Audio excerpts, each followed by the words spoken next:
aproximadamente 4 años investigando sobre este tema tan importante que es la deuda externa venezolana. Ya hemos tenido algunas entregas anteriores que hemos hablado sobre los procesos de arbitraje internacional que se están llevando a cabo con ocasión al impago por parte de la nación. Es algo que hemos insistido bastante, que no solamente es de interés de economistas, de personas que tengan que ver con los impagos, como son los acreedores, sino también es interés de toda la ciudadanía que estén con la información, que cuenten con la información veraz acerca de estos datos que son tan graves para la nación y por supuesto para todos. Últimamente ha habido, lo conversamos hace poco, un revuelo internacional bastante importante sobre alguna actividad que se ha llevado en el marco internacional sobre Venezuela, sobre algunos acreedores y sobre también muchos empresarios que están interesados en invertir en nuestro país. Pues es necesario que cuenten todos con la información sobre las cosas que han estado ocurriendo. El día de hoy vamos a hablar sobre algunas experiencias previas que ha tenido Venezuela conforme a la reestructuración de la deuda, algunos datos que nosotros tenemos actualizados sobre cuál es la situación actual que se vive, cuáles son los juicios que está atravesando o que es parte de Venezuela con ocasión al impago de la deuda. Entonces tenemos el día de hoy a Ramón Escobar Alvarado y Andrés Carraquero Stork para hablarnos sobre esto. Más o menos, a mí me gusta empezar estos conversatorios con un poquito más de dinamismo, ¿no? De pronto haciendo algunas preguntas a nuestros expositores. Y bueno, también para que los espectadores, bueno, también puedan de pronto contestar algunas preguntas en base a esta información. De todas maneras, saben que en la parte inferior está el chat donde pueden hacer las preguntas y nosotros al finalizar con las intervenciones con gusto podemos responderlas. Mis primeras preguntas van orientadas hacia la investigación que pudo haber hecho el doctor Ramón Escobar sobre qué tan grave es la situación, cuál es la situación actual que vive Venezuela, que atraviesa Venezuela conforme a la deuda externa venezolana. Un saludo, doctor Ramón. Sí, un saludo, Mariana. Muchas gracias. Bueno, Andrés, a ti, Mariana, especialmente también a Rocío, a la doctora Sari, quienes durante años han apoyado esta investigación de 3 profesores amigos que un día se sentaron a ver cómo podían dar o investigar un tema que ellos consideraban que era trascendental para la reconstrucción de Venezuela. Y este tema se empata y confluye con la cultura de libertad, la construcción de la idea de libertad que por años, por décadas, ha construido, se dice, en nuestro país. Es el tema de la deuda externa venezolana, un tema que nosotros consideramos que es quizás el tema fundamental, el primer tema que hay que resolver para la reconstrucción del país, a pesar o indistintamente de cuál sea el resultado político. Este tema es un tema que va más allá de lo político y que nos afecta a todos como venezolanos. ¿Qué tan grave es la deuda? Si quieren vamos a pasar las láminas. No sé si las tienen, si no, exacto. ¿Qué tan grave? Vamos a pasar a la segunda lámina, por favor. Que para determinar, perdón, esa es sería la otra presentación, pero lo que quiero significar es que para determinar qué tan grave es la deuda, nosotros lo tenemos que comparar con algo, ¿no? Esa comparación nosotros consideramos en nuestro estudio que lo más justo era compararlo con el país, con la Venezuela de 1998. Nosotros en nuestro estudio determinamos que la gran razón, el gran exponente de la deuda venezolana fue la política de expropiaciones. Es muy difícil determinar cuántas expropiaciones estamos hablando, porque las expropiaciones en el caso venezolano hubo expropiaciones directas, es decir, que ellos le quitaron la propiedad al dueño o a un dueño de su empresa, de su activo, pero también hubo expropiaciones indirectas, que fue poco a poco te fueron restringiendo tanto tu propiedad que era básicamente imposible que tú pudieses ejercer tu derecho a propiedad, ¿no? Hay también expropiaciones de varios grados, de primera generación, de segunda generación. Ellos fueron aprendiendo las expropiaciones del final de la ola expropiatoria son diferentes a la del principio, ¿no? Por diferentes cosas. Y ellos se fueron de alguna manera perfeccionando la manera y la técnica expropiatoria. No hay un catálogo, no hay una lista de cuántas fueron las expropiaciones. Hay varios intentos, hay varias asociaciones, inclusive internacionales, que tratan de incluir todas las personas que fueron expropiadas por el régimen chavista, por el gobierno de Hugo Chávez y Nicolás Maduro. Se habla que son alrededor de 5.500 expropiaciones directas, ¿no? En los gobiernos de Chávez y de Maduro. Para ponerlo en comparación, en Cuba, cuando la Revolución Cubana, se habla de que hubo 6.500 expropiaciones directas. Entonces sería en el caso venezolano 5.500, en el caso cubano 6.500. ¿Cuál fue la consecuencia? La consecuencia es que en 1998 el país que recibió el gobierno de Hugo Chávez tenía para ese entonces una deuda externa de casi 52 millardos de dólares actuales. Nosotros lo que hicimos fue que trajimos esos dólares de 1998 y los convertimos en dólares de ahorita. Esa deuda externa equivalen a casi 52 millardos de dólares de hoy. Y la deuda externa era 1/3 del PIB. La deuda externa de hoy, primero, es muy difícil determinar por causas que vamos a explicar. Sin embargo, si uno ve una media, ve un número que es el que más repiten los economistas y los estudios científicos que se han hecho, el número es 162 millardos. Poniendo que sea cierto esta cantidad, porque una de las conclusiones de nuestro estudio es que es básicamente muy difícil determinar cuál es el número de la deuda real, pero suponiendo este número de 162 millardos, ese número es 230% nuestro PIB actual. Es decir, en 1998 la deuda externa eran casi 52 millardos de dólares actuales, que eran equivalentes a 1/3 del PIB. Hoy la deuda externa son aproximadamente el número más utilizado es 162 millardos, que es equivalente a 230% del PIB de nuestro país.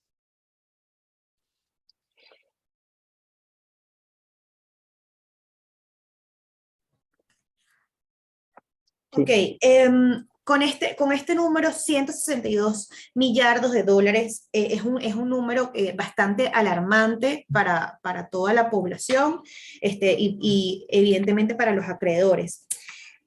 ¿Por qué esta deuda, existe la necesidad de acudir a jurisdicciones y arbitraje? ¿Por qué se hace tan urgente que esto sea conocido por arbitraje internacional? Ok, básicamente habría que pensar cómo es la situación de la deuda y que fue un poco el trabajo de nuestro estudio, ¿no? Ya sabemos que el número, la mayoría de la gente dice que 162 millardos, si quieren vamos a pasar la lámina, de esos 162 millardos, tienes bastante categoría de deuda, ¿no? Tienes una deuda externa que abarca supuestamente 162 millardos y tiene un catálogo de tipos de deuda. La más grande de esta tipo de deuda es la deuda por bonos y papeles comerciales de la República y de PDVSA. Andrés va a conversar sobre esto, pero el número que nosotros, el aproximado que nosotros hemos determinado es 90 millardos de dólares. 90 millardos de dólares se adeudan por deuda de bonos y papeles comerciales emitidos por la República por PDVSA. Esa es de alguna manera la deuda más cuantiosa, ¿no? Hay otro tipo de deuda que es la que tú comentabas, Mariana, es la deuda por arbitraje, que como vamos a ver, es la deuda más urgente, que nosotros consideramos que es más urgente y es la que vamos a suponer de que se trata de una fila de acreedores, ¿no? Los primeros que están en la fila son la deuda de arbitraje. Esa deuda asciende a 20 millardos de dólares. Luego hay una deuda con China por los múltiples, el fondo chino y los préstamos que se han dado. Eh, el único estudio científico que hay es un estudio de alrededor, hace más o menos 4 años, publicado por CEDICE. En ese estudio llegan a la conclusión que la deuda con China es de 25 millardos de dólares. Está la deuda por Rusia y no hay una conclusión determinante. Hay estudios que dicen que existe esa deuda y hay otros estudios que dicen que ya fue todo pagada, ¿no? Hay otra deuda que es casi imposible de determinar, que es la deuda comercial que se tienen con proveedores, y hay otra deuda que es la deuda que ha generado toda esta política de gasto público y de expropiaciones en la nación, es decir, en la sociedad venezolana. Eso es incuantificable o es muy difícil de cuantificar. ¿Cuál es la situación que hay? Es una situación de activos insuficientes. Tienes esta deuda tan grande que es de 162 millardos y tienes muy pocos activos, ¿no? ¿Cuáles son los activos a pesar de que son líquidos, ¿no? Son relativamente líquidos? Las acciones de Citco que están puestas en garantía. Esas acciones en su momento, en el auge de la apertura, perdón, en el auge del boom petrolero, se intentaron de vender en 10 millardos de dólares y no se consiguieron vender en esa cantidad, y un monto de reservas indeterminadas, ¿no? Tanto el gobierno de Maduro como la Asamblea Nacional tienen un monto de las reservas. Esa es la situación actual. Un país completamente endeudado, y adicionalmente no tenemos activos suficientes. Una de nuestras conclusiones que la vamos a adelantar, o que tiene que ver con una pregunta, ¿no? ¿Por qué, si la situación es tan mala y nada más una fila, un número de acreedores determinados van a lograr cobrar, por qué no ha ocurrido una lluvia de demandas? Esa es una de las preguntas que nosotros nos generó nuestro estudio. Bueno, un poquito lo que quería saber es, con estos datos, a nuestros espectadores que están el día de hoy, ¿cuáles son los datos más relevantes que tu investigación pudiste recabar, y cuáles fueron las conclusiones? Que ya nos adelantaste un poquito alguna de esas conclusiones que pudiste tener de esta investigación. Sí, si quieren vamos a pasar la lámina. O sea, entonces de nuevo, los más importantes de todos es la deuda que viene, la deuda arbitral, ¿no? La deuda arbitral que nosotros la llamamos así por razones académicas, en verdad es deuda cuyos acreedores tienen su título, es un laudo arbitral. Un laudo arbitral puede ser o emitido según los mecanismos de arbitraje de inversión, en el marco de varios tratados que Venezuela ha firmado, que se conocen en el mundo del arbitraje como los TBI, que Tratados de Promoción de Inversión, por violaciones a los derechos garantizados en esos tratados. Si yo, inversionista, invierto en Venezuela y mi país ha firmado con Venezuela uno de estos tratados y me expropian y me violan los derechos que están en estos tratados, yo puedo reclamar una compensación ante un tribunal arbitral según mi tratado de protección y promoción de inversiones. Ese es un tipo de arbitraje. Después tienes otro tipo de arbitraje, que es arbitraje contractual, que por ejemplo ya sería caso PDVSA con un socio, con una contraparte, otra persona que haya contratado con PDVSA, que haya un incumplimiento contractual, y el mecanismo de resolución de controversias contractuales es el arbitraje internacional. Esos son tienes dos vías, ¿no?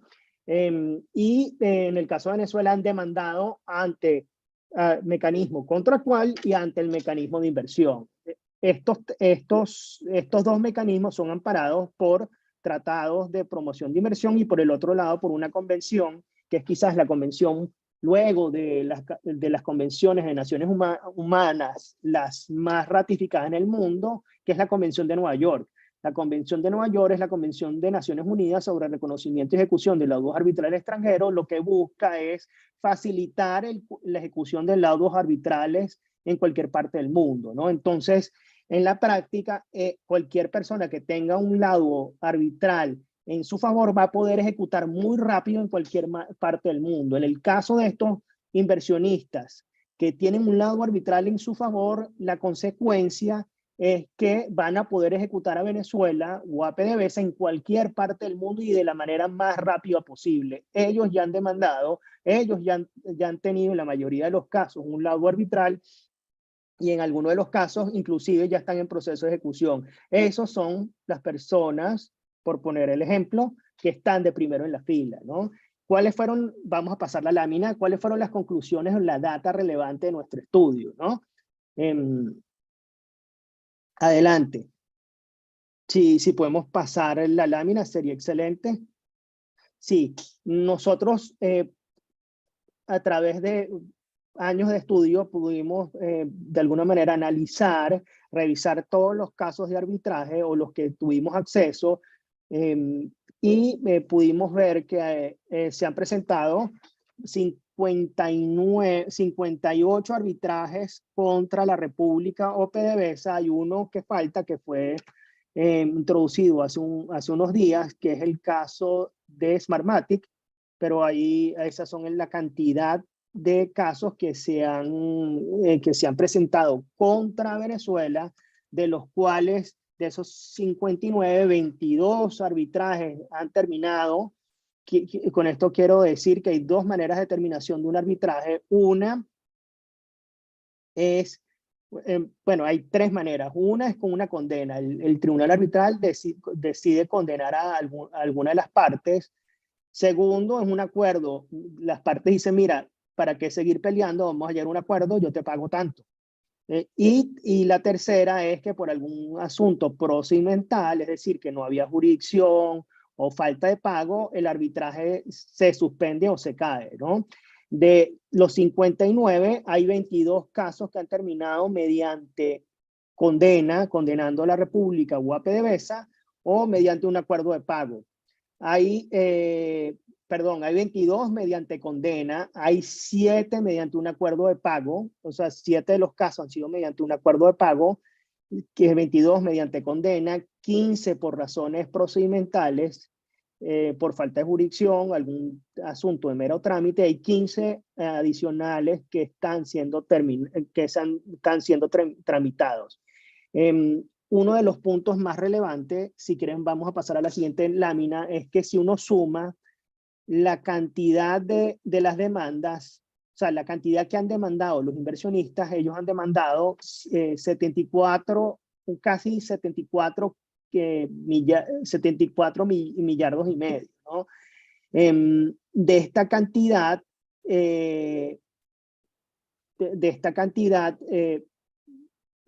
básicamente ha habido un diferencial muy grande entre lo que han terminado condenando y también lo que han terminado acordando pagar, ¿no? Y esto nos llamó bastante la atención, el diferencial que hay. Entonces hay 74 millardos y medio, y estos 74 millardos y medio, 18 millardos ha sido condenado o acordado pagar la República o PDVSA. Este monto equivale al 24.25% de lo demandado. Es decir, esto es muy importante, si yo demando 100, al final o sea, si uno ve todos los casos, al final lo que la República termina pagando es 24.25. Y este número es bastante importante, no solamente para esta deuda, sino para el resto, ¿no? Y es algo que creo que nosotros queremos destacar. El otro punto que nosotros queremos destacar es que hay una variación bastante significativa en los casos que van hasta el final, terminan con una condena. En este caso, nada más terminan acordando los tribunales arbitrales el 20.49% de lo demandado, es decir, Si yo demandé 100, el tribunal arbitral termina acordando 20.49%, y ese es un caso. Y el otro caso es cuando no van hasta el final, sino que más bien llegan a un acuerdo que termina, el caso, ¿no? En este supuesto, la cantidad asciende significativamente. Ya no van a pagar el 20.49, sino el 62.98. Lo que al final, si uno promedia, la República ha sido condenada o acordado pagar el 24.25%.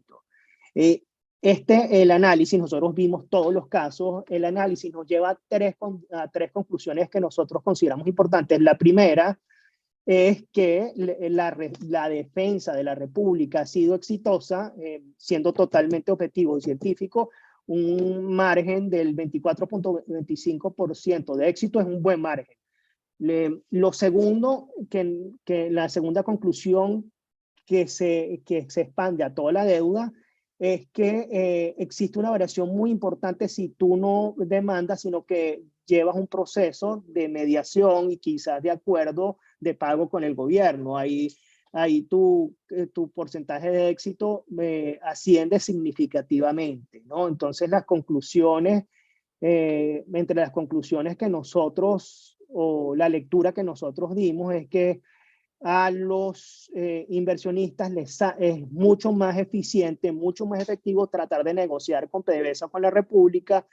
Y la tercera conclusión es que si nosotros de alguna manera vemos cuánto ha sido el porcentaje de descuento de la deuda venezolana, por lo menos de arbitraje, que asciende a casi 80%. Es decir, si la República debe 100, el descuento de la deuda puede ser alrededor del 80%.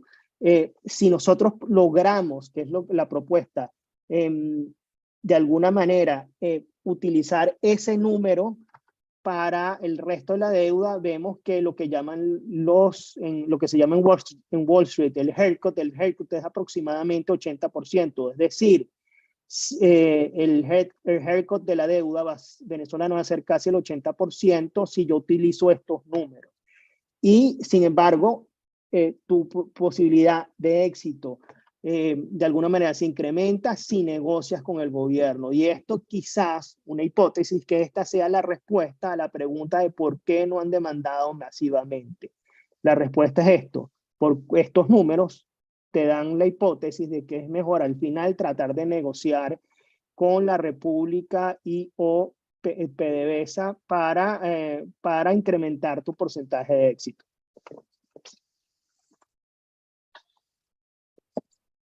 Gracias, Ramón. Bueno, con este panorama que nos habla Ramón sobre el arbitraje y cómo de pronto puede ser más beneficioso para los acreedores negociar directamente con la República antes de pues, asumir un proceso arbitral.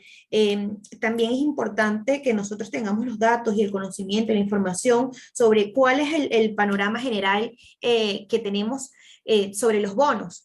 Sabemos que existe una situación también bastante importante de impagos de los bonos que ha emitido la República. Bueno, ha habido una serie de sentencias internacionales que nos han hablado sobre este caso, y me gustaría hablar con Andrés sobre... Hola Andrés, ¿cómo estás?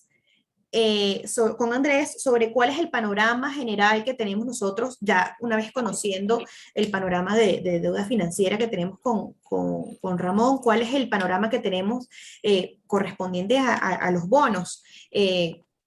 ¿Puedes hablarnos un poquito sobre los resultados de tu investigación, Andrés? Gracias, Mariana. Buenos días a todos. Bueno, antes de comenzar, muy agradecidos con CEDICE, con Rocío Mijarro, con el Observatorio de Gasto Público, la doctora Sari Levi, por el apoyo a nuestra investigación en un tema, como decía Ramón y como decías tú, Mariana, fundamental para la reconstrucción del país. Y nosotros creemos y consideramos que es muy importante que nosotros, la población, sepamos la magnitud de este problema, primero para tratar de que vuelva a ocurrir en el futuro, y segundo para entre todos buscar una solución la mejor solución, ¿no? a este problema de la deuda pública. Sobre el tema de la deuda derivada de los bonos, como dijo Ramón, es la categoría de deuda desde el punto de vista cuantitativo más grande. Por favor, si pudiesen poner la presentación.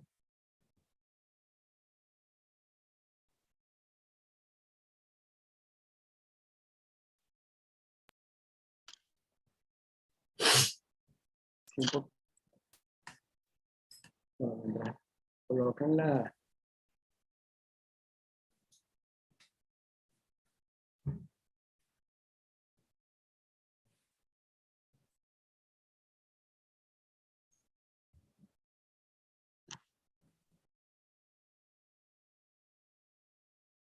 Bueno, oye, si consiguen la presentación sería excelente. Mientras la consigan podemos ir avanzando. Aquí está. Oye, muchísimas gracias, ¿no? Sí, pueden pasar a la próxima lámina. Ok. Bueno, panorama general de los bonos. Obviamente la información es bastante densa, pero aquí resumimos lo que consideramos todos los venezolanos deberíamos saber, es que la deuda derivada de los bonos se tratan de 25 emisiones de bonos que se emitieron entre los años 1997 y 2016, ¿no? Hasta el 2016. Luego del 2016 no se emitió más deuda, primero porque ya los mercados estaban sospechando que venía un default, entonces se hacía muy costoso a nivel de intereses el financiamiento, y bueno, y recordando un poco la historia reciente, en noviembre del año 2017 fue el anuncio por parte del gobierno de Maduro de que se iba a iniciar un proceso de reestructuración de la deuda, y a partir de noviembre del 2017 se dejaron de pagar los intereses de todos los bonos y el capital de los bonos que posteriormente se fueron venciendo, salvo el PDVSA 2020, ¿no? El famoso bono PDVSA 2020, que es el único que contaba con un colateral, que son las acciones de Citgo. Todos los bonos están en default. Default simplemente lo que quiere decir es que están en incumplimiento, están en mora, no se está cumpliendo con la deuda, ni con el capital, ni con los intereses. Y en cuanto al monto de la deuda, ¿no? Esto es un monto aproximado, y este monto que se menciona en la lámina, que es 80.92 millardos de dólares, básicamente es capital, que ese sí no varía, 58.80, y los intereses estipulados en el bono, ¿no? Ese es un dato que ese monto va aumentando semestre a semestre, porque los intereses en los bonos se pactan de manera anual y se pagan de manera semestral.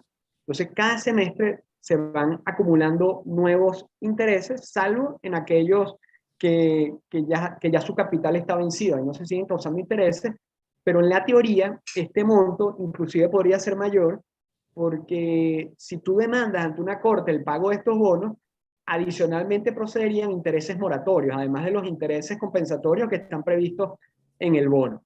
Entonces, este cálculo de los intereses pactados en los bonos está basado en lo que se causó hasta octubre de este año, ¿no? En noviembre se vencen otros intereses, en febrero el año que viene otros, y así va. Eso es de manera semestral.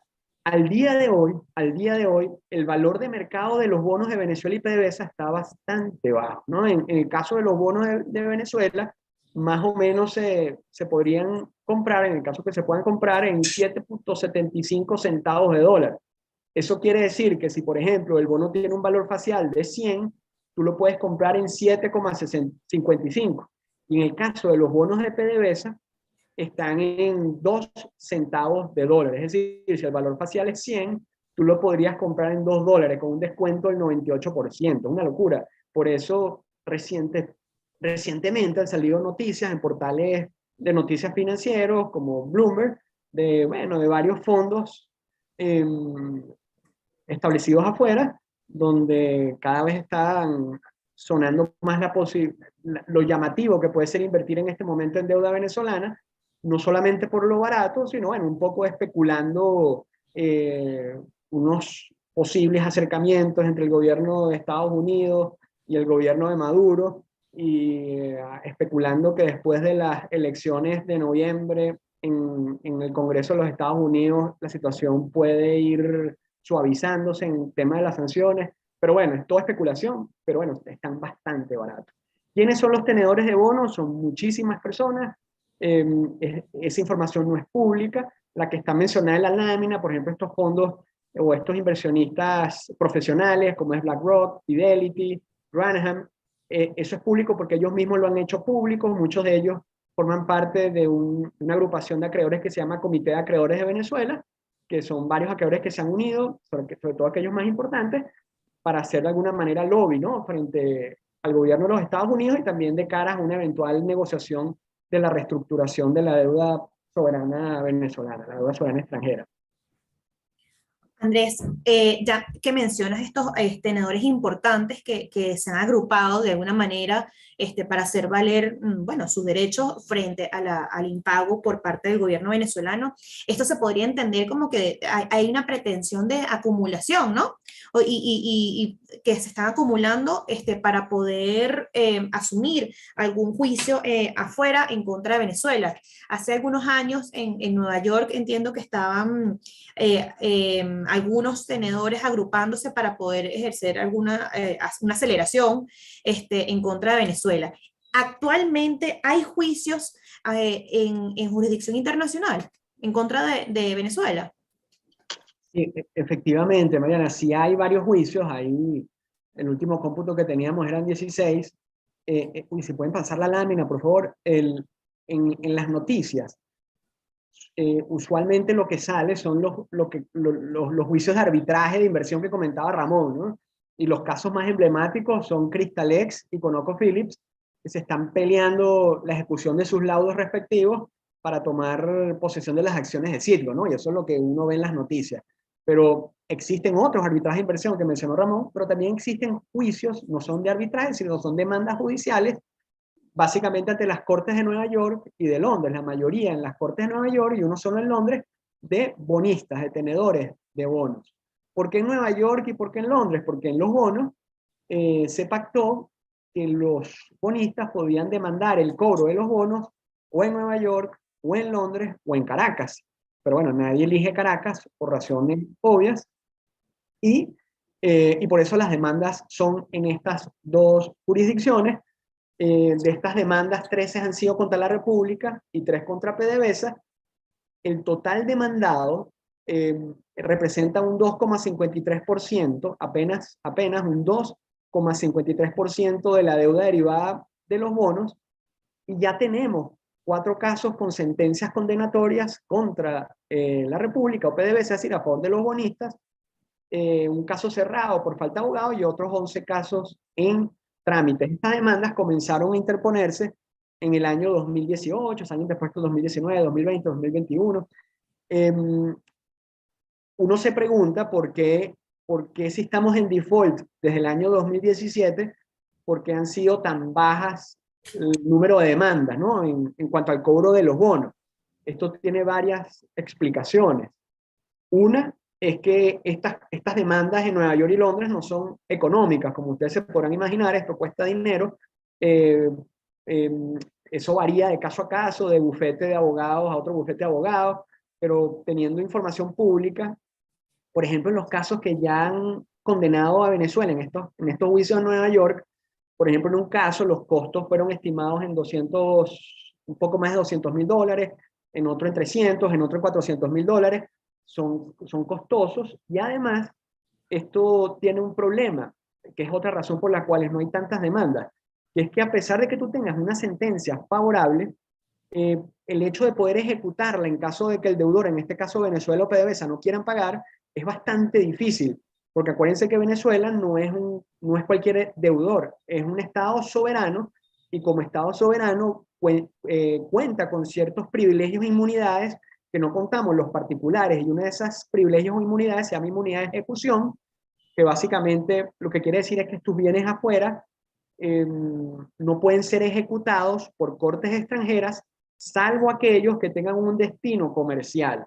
Por eso, el caso que ha sonado mucho, pero no tiene que ver con esto que estoy hablando, pero que ha sonado mucho también en la prensa, en las noticias, en el internet, que es la famosa disputa en la Corte Suprema de Justicia de Inglaterra, en cuanto al oro del Banco Central venezolano, ese oro no puede ser ejecutado, por ejemplo, por Crystalex o por ConocoPhillips o por cualquiera de estos bonistas que han ganado sus sentencias que han ganado en los juicios en Nueva York, porque las reservas de oro son bienes protegidos por la inmunidad de ejecución. Igualmente las cuentas de las embajadas, de los consulados, los buques militares venezolanos son bienes protegidos. Entonces, ¿cuáles son los bienes de Venezuela que se pueden ejecutar? Son aquellos bienes que tienen un destino comercial. Por ejemplo, PDVSA. Y por eso es que todo el mundo está alrededor de las acciones de Citgo, porque son bienes ejecutables. Pero como decía Ramón anteriormente, Venezuela no cuenta con tantos bienes afuera ejecutables en este momento, y por eso tampoco es tan llamativo demandar. Otra razón es que normalmente en el caso de bonistas, de este tipo de acreedores, muchos esperan un proceso de reestructuración o de renegociación de deuda, están claros de que van a sufrir un corte, un haircut, una reducción de su acreencia, pero bueno, están a la espera de que en algún momento comience ese proceso de reestructuración. Pero en conclusión, si hay juicios en Nueva York y en Londres contra Venezuela o PDVSA por los bonos, son pocos en relación, desde el punto de vista del monto que representan en comparación con el total de la deuda derivada de los bonos, pero ahí están, y normalmente lo que suele suceder en la práctica es que estos bonistas o estos fondos que han demandado van a ser unos acreedores, que eso vamos a hablar más adelante, unos acreedores holdouts, cuyo término fue popularizado por los Kirchner en Argentina como fondos buitres, que van a querer cobrar el 100% de su deuda, van a ser un obstáculo para un eventual proceso de reestructuración.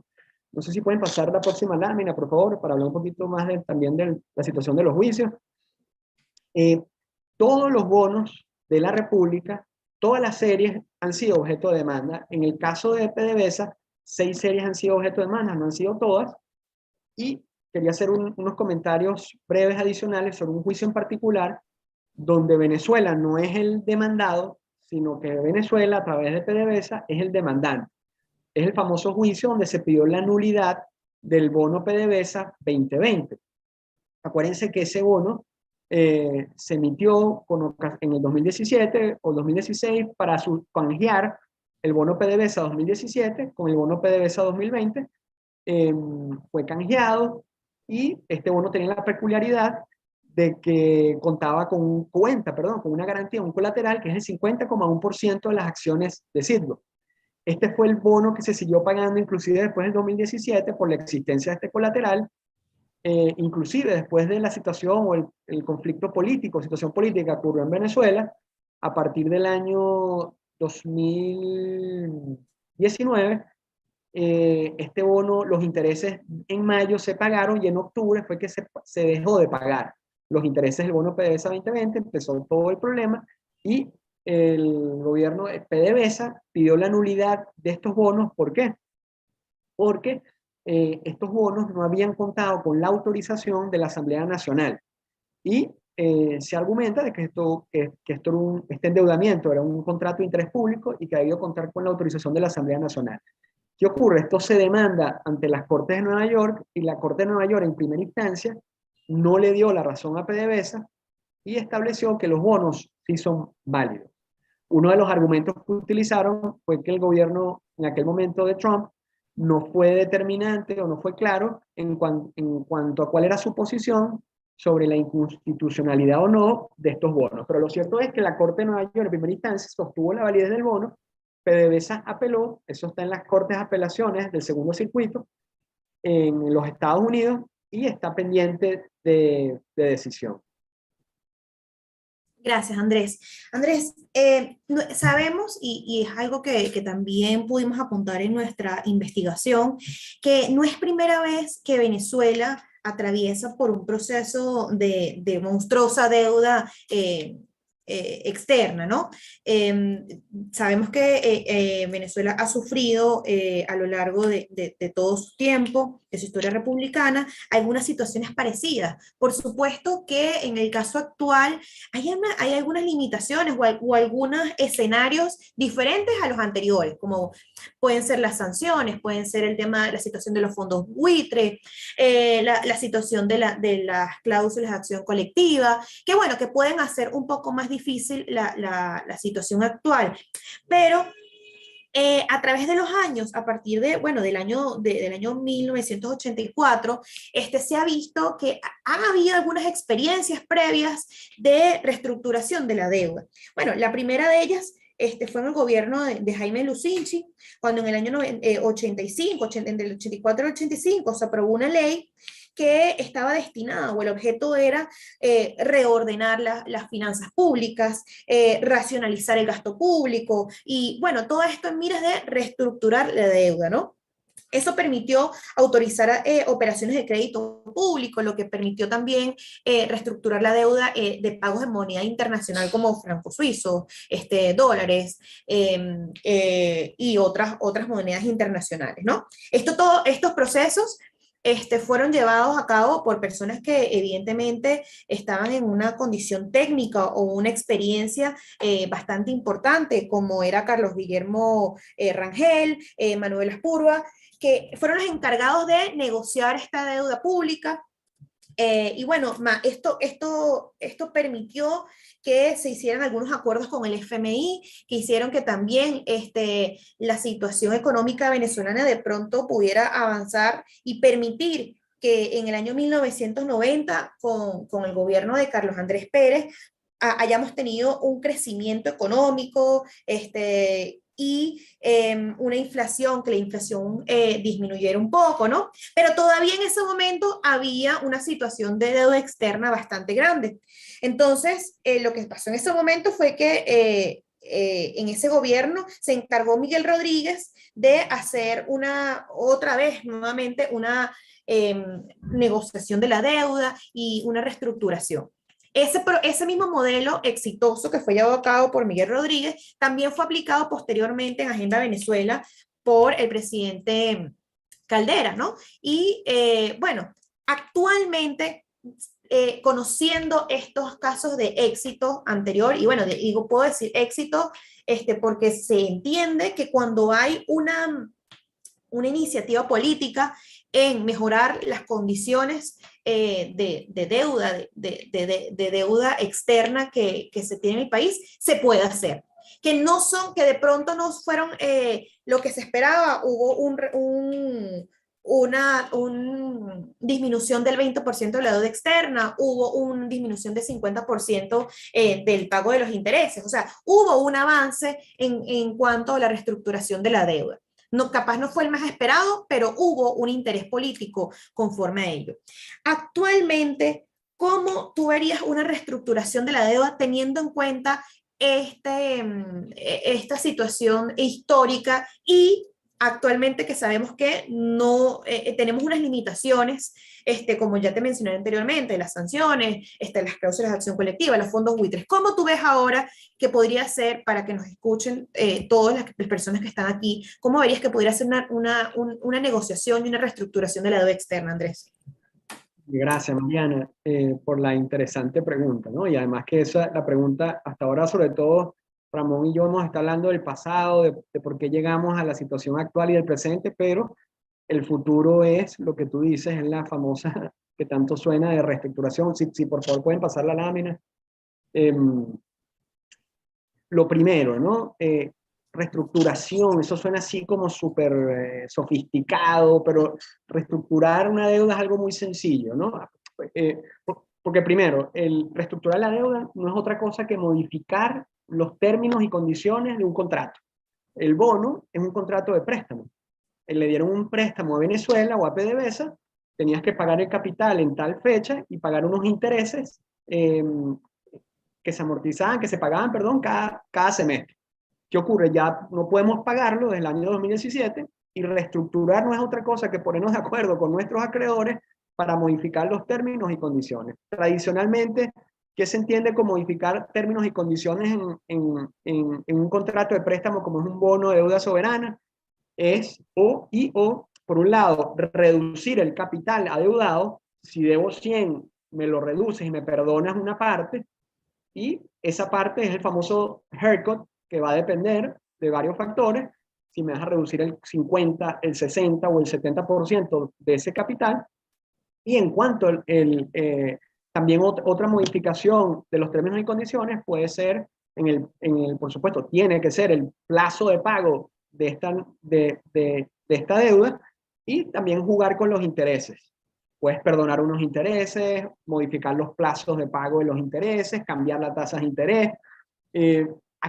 Aquí prela algo que llamamos los abogados autonomía de la voluntad. Es decir, es un contrato, lo vamos a modificar y hay total libertad para nosotros ver cómo lo modificamos.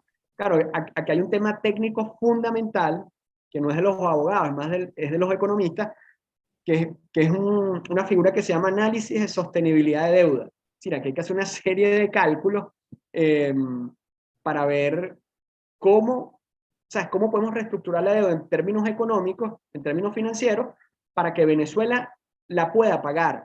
Porque de nada le sirve decir, mira, ahora este bono que valía 100, solo le aplicamos un descuento del 30% y me lo tienes que pagar en 2 años. Venezuela no va a poder pagar eso. Entonces, todo un esfuerzo se va a perder. Entonces, esa reestructuración, esa modificación de estos términos y condiciones tiene que estar basado en la macroeconomía del país y en cómo y en cuándo nosotros vamos a poder pagar esta deuda, ¿no? Entonces, teniendo esto claro, que no es otra cosa que modificar los términos y condiciones de las deudas que tenemos con nuestros acreedores, en este caso de los bonos, ciertamente, Mariana, como tú decías, esto no es la primera vez que nos ha pasado como país. Esta experiencia ya la hemos tenido anteriormente en los gobiernos, sobre todo de Lucinchi, de Carlos Andrés Pérez II y de Caldera.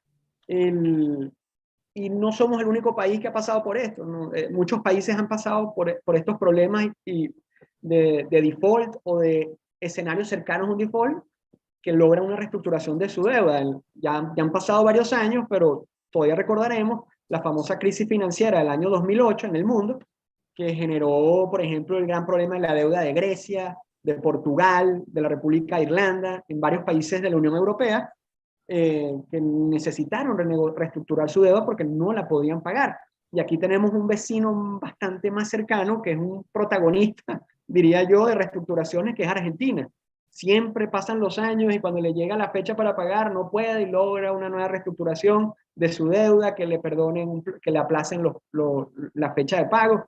Entonces, tomando en cuenta, por primero, entonces, bueno, uno aquí ve las experiencias que han ocurrido en otros países y uno más o menos ve por dónde pueden ir los tiros de una eventual reestructuración de la deuda pública venezolana, extranjera, pero también hay que entender que si bien ya nosotros pasamos por esto y muchas de esas experiencias ya las podemos tomar para nosotros en el 2022 o cuando se inicia un proceso de reestructuración, y también tomar experiencias de lo que ocurrió después en la crisis financiera del 2008 y de lo que ha ocurrido en Argentina en todas estas décadas con su deuda soberana, hay que entender que la situación de Venezuela es distinta. O sea, tiene similitudes, pero tiene otros factores que la hacen distinta a todos estos casos, inclusive a nuestra propia situación en los años 80 y en los años 90 del siglo pasado.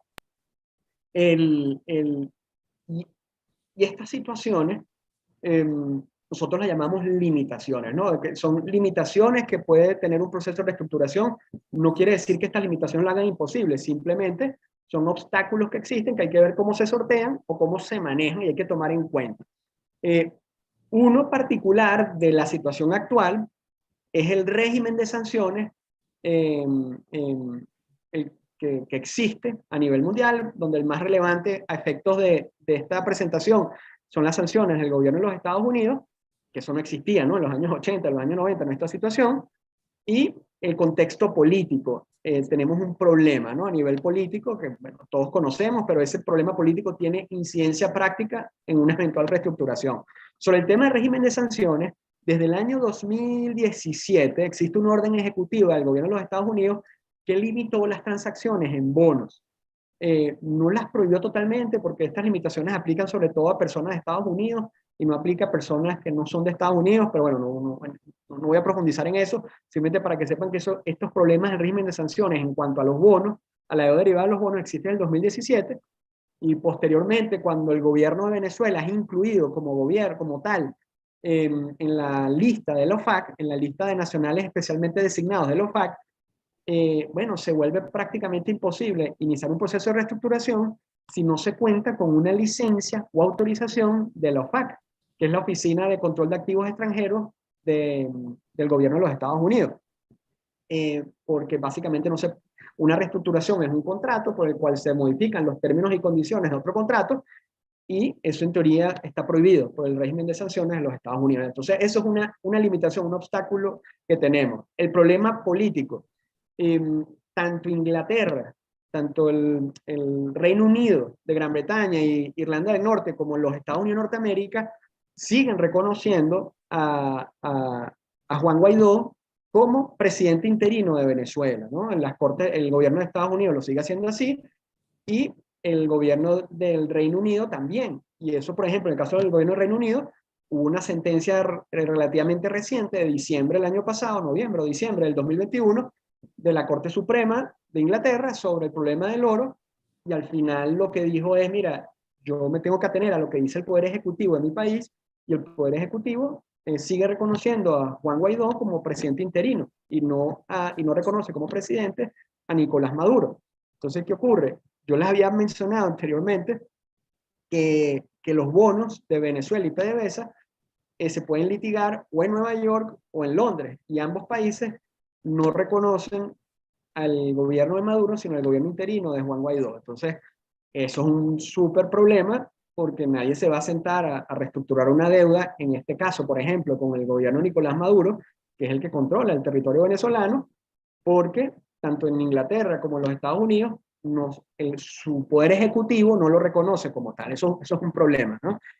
Otro problema, otra limitación que tenemos, que no existía en la Venezuela de los 80 y 90 del siglo pasado, y que tampoco existía en estas experiencias en otros países que les he comentado, es que ya hay contra Venezuela laudos arbitrales, y hay además sentencias de cortes de Nueva York definitivamente firmes que ya pueden ser ejecutadas contra bienes de Venezuela. Eso es un problema. Eso es un problema. Imagínense que salga un cargamento de petróleo de Venezuela con destino a Europa. En teoría, ese cargamento, si pertenece al país, eso es un bien ejecutable, y puede ser que una corte de un país por donde pase ese barco a un puerto puedan embargar preventivamente o ejecutivamente ese cargamento. Entonces, esto también hace problemático el proceso de reestructuración. Los acreedores no solamente son los bonistas, también hay otras categorías de acreedores que ya cuentan con laudos arbitrales a su favor. Y otra situación que también no tiene tanta incidencia jurídica, pero sí política y a nivel internacional, es la grave crisis humanitaria reconocida en todas partes que sufre Venezuela. Esa crisis humanitaria no la teníamos en los años 80 y los años 90 del siglo pasado, y bueno, eso es un tema a tomar en cuenta, que inclusive Wall Street lo reconoce, ¿no? Que eso hay que tomarlo en cuenta en un proceso de reestructuración. Y una limitación adicional, que esa sí también la vivimos nosotros aquí en Venezuela cuando pasamos por proceso de reestructuración, es que es la posibilidad de lo que se llama acreedores holdout o fondos buitres, como les dije antes, que son acreedores que no van a estar dispuestos a que les hagan un recorte de su acreencia, sino que van a creer el 100%. Y van a litigar, ya hay varios que ya están litigando en Nueva York. Esos van a ser un problema para un proceso de reestructuración, como ocurrió en el caso de Argentina, que fueron un problema y que se terminó resolviendo en los primeros meses o el primer año de gobierno de Macri, ¿no? Se terminó llegando a un acuerdo con ellos, pagándoles, creo que todo, casi todo lo que se les adeudaba. Pero esto tiene que ver, y aquí no me voy a detener mucho, con la falta de un tipo de cláusulas en los bonos, una cláusula que se llama cláusula de acción colectiva, que nada más están en los bonos de la República emitidos a partir del 2003, no están en los de PDVSA, no están en los de LECAR y no están en los de la República anteriores al 2003. Esto puede incentivar la aparición de estos acreedores holdouts o fondos buitres, y también la falta en todos los bonos de una cláusula que se llama cláusula de agregación, pero bueno, eso simplemente para efectos informativos. En cuanto a propuestas, ¿no? Propuestas para esta posible reestructuración de la deuda soberana venezolana. Bueno, primero la propuesta, una de las propuestas es lo que típicamente se hace en cualquier reestructuración, que es el canje de bonos. Eso no tiene nada de novedoso. En cualquier reestructuración lo usual es que tú hagas un canje de bonos, los viejos que se dejaron de pagar por unos nuevos, con los nuevos términos y condiciones. Y aquí yo creo que sí se puede tomar como ejemplo nuestra propia experiencia de reestructuración, no tanto la de Lucinchi, sino la de Carlos Andrés Pérez II, finales de los años 80, principios de los años 90, donde en estos nuevos bonos que se emitieron a fines de canjear por los viejos, se establecieron diferentes tipos de bonos, como diferentes alternativas. Bueno, mira, si tu descuento es mayor, el plazo de pago es menor. Si tu descuento es menor, el plazo de pago es mayor. Hay bonos que juegan con los intereses de una manera, otros juegan de otra manera. Se establecieron unas cláusulas que se podía pagar un monto adicional a los acreedores si el precio del petróleo que vendía Venezuela subía de un precio establecido en esos bonos. O sea, aquí podemos jugar con varias alternativas, ¿no? Es decir, establecer un menú. Pero todo esto depende, como les dije anteriormente, de un análisis muy técnico que se llama análisis de sostenibilidad financiera de la deuda. Otras propuestas que se han comentado a nivel académico en otras jurisdicciones, también acá, por ejemplo, en el caso de PDVSA se ha hablado de la posibilidad de PDVSA de un procedimiento de quiebra.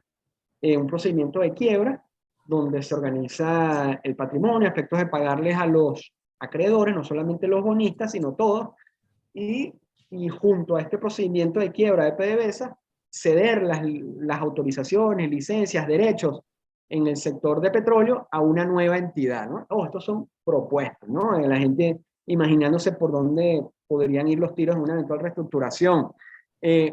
Otras propuestas son los famosos Debt for Equity Swaps, no es otra cosa que una permuta de deuda por acciones en alguna empresa.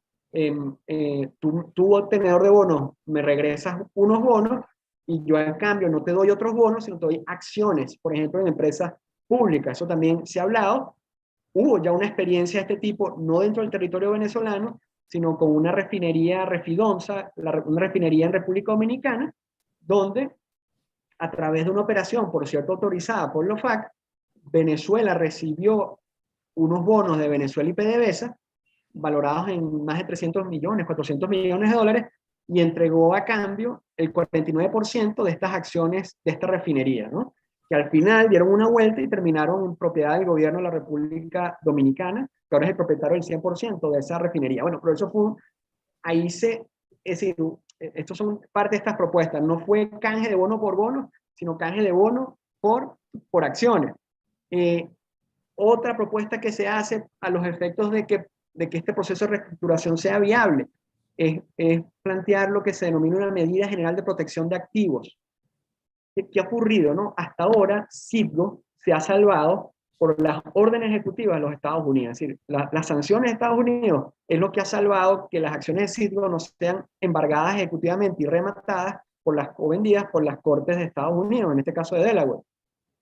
Algo parecido como que proteger los activos por un tiempo determinado a nivel internacional. Eso ya ocurrió en un caso, que fue el caso de Irak, en la primera década de este siglo.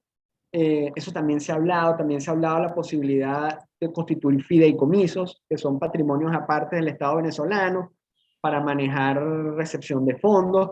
Todo esto es pensado en el problema que tenemos con estos laudos arbitrales extranjeros que comentó Ramón y con estas sentencias ya definitivamente firmes de Corte de Nueva York, que lo que van a buscar es sobre qué bienes de Venezuela afuera pueden ejecutarse. Y bueno, y otra propuesta que existe es la posibilidad de que el propio país adquiera descuentos sus bonos, porque como les dije, ahorita los bonos están en un descuento impresionante. En el caso de PDVSA, 98%, y en el caso de Venezuela, en un 94 y pico por ciento. Entonces, bueno, eso puede ser una posibilidad, pero eso tampoco es sencillo, ¿no? Bueno, nada, yo creo que con esto, Mariana, creo que hay unas preguntas acá, pero sí. La idea sobre la reestructuración. Gracias, Andrés. Yo creo que el día de hoy nos quedan dos grandes conclusiones, ¿no? Por una parte, tenemos que el monto de la deuda externa venezolana se ha incrementado a lo largo que pasan los años y que el gobierno no ha cumplido con sus obligaciones de pago, eso es algo indudable.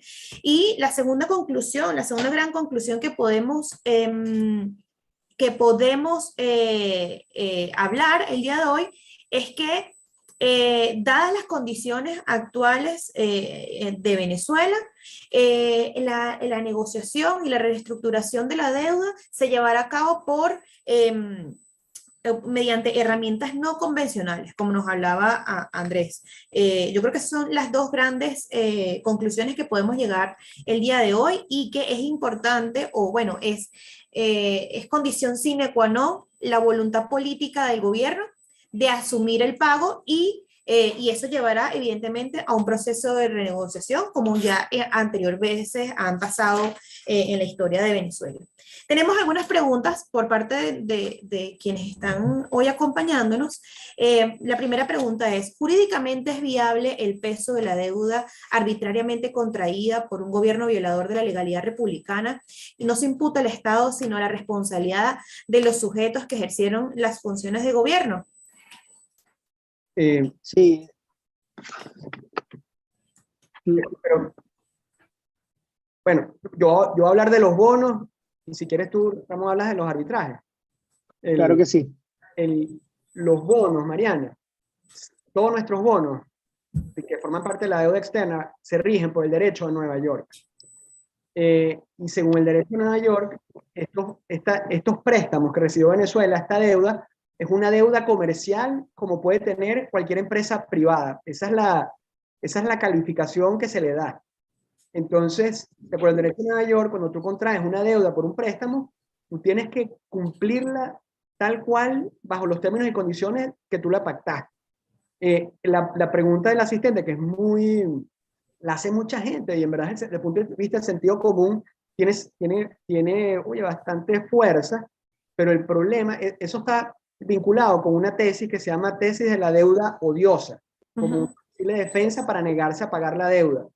La tesis de la deuda odiosa o la figura de la deuda odiosa, que es básicamente lo que dice la persona que hizo la pregunta, eso bajo el derecho de Nueva York, no es muy poco probable que pase, ¿no? Que sea exitosa.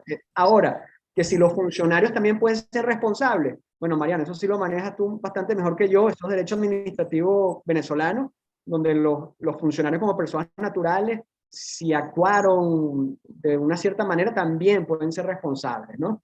Pero ahí sí, Ramón, con el tema de los arbitrajes de inversión o otras deudas, ahí sí te dejo a ti porque no desconozco pues la respuesta. Sí, de hecho, la pregunta tiene que ver con uno de los puntos que analiza nuestro estudio, es que cuando se habla de la deuda externa, se habla bastante de la deuda comercial, de los arbitrajes, pero hay una deuda que es incuantificable, ¿no? Es los daños causados a la sociedad política, ¿no? A la nación, ¿no? ¿Cuánto en verdad nos sale a todos nosotros la ola de expropiaciones y el gasto público? ¿Cuánto nos sale? Nosotros intentamos con varias hipótesis de cómo medirlo. Una de las hipótesis que utilizamos es ver cuánto era el ingreso medio por venezolano en 1998 y cuánto es ahorita, ¿no? Si mal no recuerdo, los números eran $30 por venezolano en 1998 y ahorita no llegan a, si mal no recuerdo, si acaso llegan a $4, ¿no? Multiplíquenlo por el número de venezolanos, eso sería una manera. Otra manera, en cuanto al lucro cesante y daño emergente, tendrías que ver cuánto nos saldría a todos, a la sociedad política, volver al estado de la economía y del país como estaba en 1998 y los daños que hemos tenido, o sea, cuánto cuesta volver a tener la electricidad de Caracas de 1998, la red de hospitales. Esto sin contar el daño de las personas que fueran directamente expropiadas. Nosotros aquí utilizamos de los diferentes sistemas de reparaciones, uno de los que nos llamó bastante la atención fue la que ocurrió en Alemania después de la Segunda Guerra Mundial, que en nuestra criterio es quizás el sistema de reparación modelo en el mundo, que hasta el sol de hoy siguen pagando y se usa también como fondo de inversión. Eso, hay otras preguntas y una sobre la deuda del Banco Mundial que Mari me parece extraordinaria y creo que vale la pena que nos las hagas porque es un debate muy interesante. Sí, vamos un poquito por orden. Hermes Pérez pregunta, ¿ustedes estiman la deuda en 162 mil millones de dólares? ¿Asumen que se ha reducido en el lapso de 2020-2022? En esto sí quisimos ser muy objetivos y lo más científico posible, y la conclusión es que es imposible determinar. Es imposible determinarla. ¿Qué sabemos nosotros? Sabemos la deuda. ¿Qué se puede saber? Y yo creo que cualquier persona que aplique un método científico va a llegar a la misma conclusión. La única data que se tiene es la data de los bonos, que fue la que mencionó Andrés. Pues se puede calcular también los intereses. Tienes la data de los arbitrajes que no se pueden ver todos. De hecho, se puede ver exactamente los que nosotros vimos. Son 58 y de esos 58 no todo se tiene data. Y se tiene data incompleta, ¿no? Nosotros en un trabajo de años logramos conseguir la mayoría de la data, pero hay información, por ejemplo, los intereses que no se sabe. No se sabe tampoco, por ejemplo, cuánto están condenando y cuánto van a poder ejecutar por los montos de abogados, ¿no? Eso nadie lo ha hecho. No lo ha hecho el Banco Mundial, no lo ha hecho ninguno de los estudios que nosotros pasamos años investigando, firmas de Wall Street no lo han hecho. Esa data no se tiene.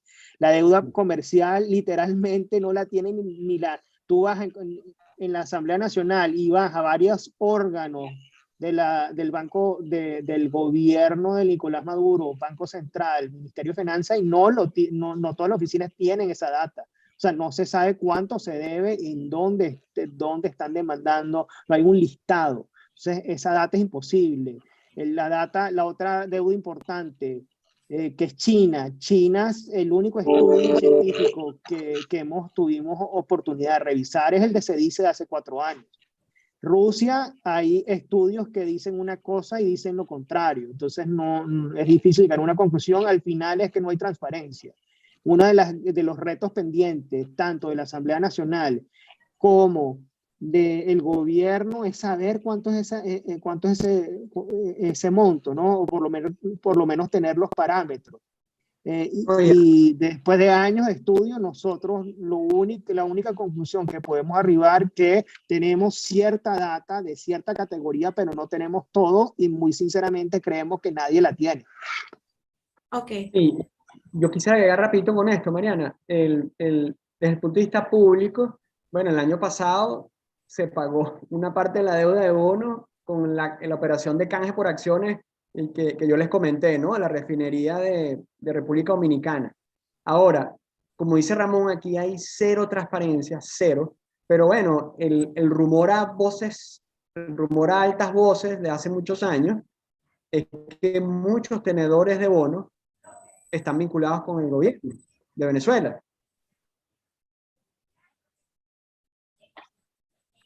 Sí, Andrés se congeló. E inclusive, se dejó de pagar la deuda. El chisme que hay es que después del 2017 sí se siguió pagando deuda en el 2018, acreedores selectivos. Entonces, porque es importante tomar en cuenta algo, ¿no? El régimen de sanciones de los Estados Unidos no afecta a la totalidad de los bonos. O sea, los bonos se siguen comprando. Los que son afectados son los que son poseídos por US persons, por personas de Estados Unidos, y los que están en custodia en bancos de Estados Unidos. Pero, por ejemplo, los que están en custodia en Europa, en Luxemburgo, y no hay personas de Estados Unidos involucradas, el régimen de sanciones de los Estados Unidos no los afecta. Y por eso uno escucha noticias de fondos que se han ido creando en estos últimos par de años, que básicamente son fondos que se crean para comprar bonos. O sea, esos fondos que se crean para comprar bonos de Venezuela y PDVSA pensando en una eventual reestructuración, bueno, o para demandar, ¿no? Como también ha ocurrido. Y lo otro que se dice, por ejemplo, con la deuda de China, es que en estos últimos años es público que Venezuela ha seguido enviando petróleo a China. Eso todos lo sabemos. Y se dice que en verdad parte de eso ha sido para pagar la deuda con China. Pero es todo, o sea, cero transparencia, como dijo Ramón. Gracias, Andrés. Bueno, eso responde a una pregunta que nos había hecho Arnoldo Guerrero, conforme el reconocimiento de los bonos por parte de Estados Unidos. Aquí pregunta Andrés Rojas, ¿qué pasa si la Asamblea Nacional de 2015 decide que a partir de enero de 2023 deja de existir el gobierno interino? Me refiero a qué pasa con los acreedores como los del bono PDVSA 2020. Oye, esa pregunta está muy buena, en verdad, Andrés, gracias. Si se deja reconocer al gobierno interino a partir del año que viene, ya el gobierno de Estados Unidos y el gobierno de Inglaterra, si nos guiamos por el derecho internacional público, ellos tendrían que reconocer al gobierno, porque es decir, en el derecho internacional público hay una diferencia entre lo que se llaman gobiernos de facto y gobiernos de jure. Pero el gobierno de facto es gobierno, entonces es el que tiene el control efectivo del territorio. Entonces, yo honestamente, no sé qué piensas tú, Ramón, si esa situación pasa, la que comentó Andrés, yo eso veo muy cuesta arriba de que el gobierno de Estados Unidos, ahora el rey Carlos, no pueden reconocer, siguen sin reconocer al gobierno de Maduro, así sea como gobierno de facto. Pero si lo reconocen como gobierno de facto y no de jure, igual ya en teoría tú te puedes sentar a hablar con ellos y negociar con ellos. De lo contrario, en estos dos países, si ellos no procederán así, bueno, desde el punto de vista académico, del derecho internacional público, sería algo bien interesante porque sería un Estado sin gobierno, es algo así como extraño, ¿no? Pero bueno, no sé si Ramón, si quieres agregar algo de esto. Sí, a mí me llamaría muchísimo la atención qué va a pasar con las negociaciones que se tienen en varios arbitrajes. Me refiero concretamente al caso de ConocoPhillips. Si mal no recuerdo, se está negociando o está cerca de un acuerdo con la Asamblea Nacional con respecto a la ejecución del laudo. Supuestamente hubo un acuerdo en torno a ese arbitraje. De nuevo, aquí hay falta de transparencia de un lado y del otro, y no sé, o sea, de la información que se tiene es esta, ¿no? Que están próximos o firmar un acuerdo. Hay que ver cómo quedaría ese acuerdo, porque es uno de los montos más apreciables, más sustanciales. ¿Cómo quedaría en la práctica ese acuerdo? ¿Lo respetaría el gobierno de Maduro, que al final es probable que tenga que pagar una parte? Si fue que el gobierno, ¿quién pagaría? Si ya pagó la Asamblea Nacional, ¿qué pasa si hay un pago diferido? ¿Lo reconocería el gobierno que ejerce el control del territorio, es decir, el gobierno de Maduro?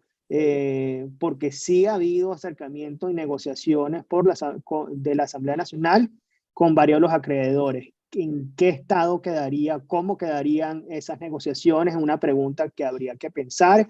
La conclusión es, y a todos como venezolanos, es que hay que exigir más transparencia, ¿no? Porque al final no se sabe, son suposiciones y estimaciones nuestras.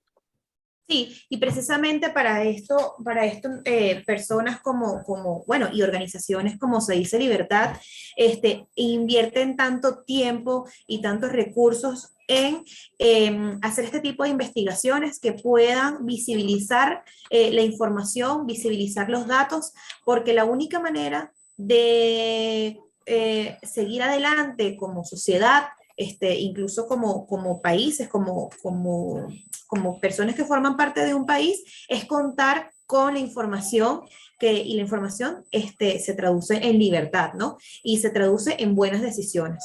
Entonces, finalizando ya las preguntas, le doy las gracias a los espectadores que están el día de hoy acompañándonos. Los invito a que lean el reporte completo, que contiene todos los datos que hablamos el día de hoy. Y una vez más, gracias a a Rocío, a la doctora Sari por la invitación, y para nosotros es un placer formar parte del Observatorio de Gasto Público. Muchísimas gracias. Andrés también, Andrés y Ramón, muchísimas gracias por asistir el día de hoy. Muchas gracias a todos. Un placer estar con ustedes. Hasta luego, que tengan feliz mañana.